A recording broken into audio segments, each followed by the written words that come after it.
However, there are other reasons why booksellers are disappearing from the city. Unlike in France, where independent bookshops are protected by law, Italian law doesn't distinguish between shopping malls, franchises of international brands, and independent shops like bookstores.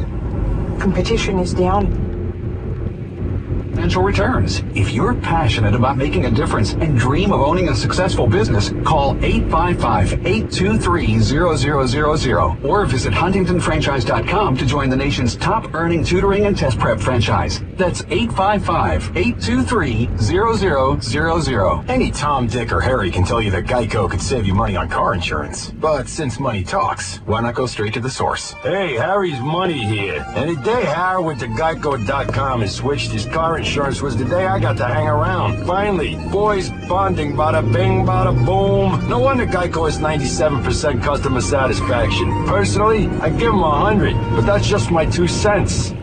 That was funny. Geico, 15 minutes could save you 15% or more on car insurance. This is Sirius XM Satellite Radio.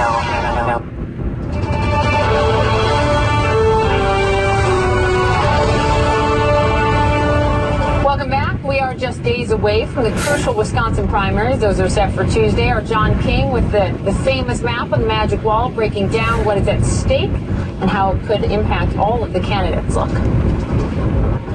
Wisconsin could be critical in both the Republican and the Democratic races from a delegate perspective and from a momentum perspective. Let's start with the Republicans. Donald Trump enters with a big, healthy lead, about 739 in our delegate estimate. The magic number, 1,237. Ted Cruz is a distant second. Now, if Donald Trump can come back and win Wisconsin, take most, if not all, of the delegates, that would take a lot of the air out of the Stop Trump movement because so much time, so much money has been spent against him there. But there are 2 polls showing Ted Cruz with a 10-point lead. So let's assume that Ted Cruz holds that lead and not only wins, but wins by a big margin and gets all or at least most of the delegates out of Wisconsin. So Cruz inches a little bit closer, Trump's still in the lead, and then the race shifts and the conversation shifts to Trump's alleged firewall, his home state of New York.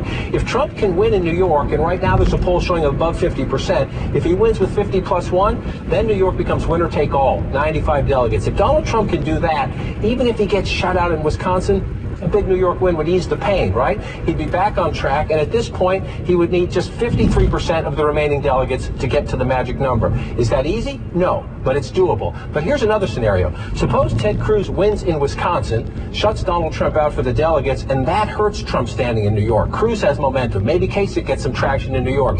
Donald Trump, let's assume he still wins his home state, but he wins only with 44% of the vote. Then he has to share the delegates. It becomes proportional if he's under 50%.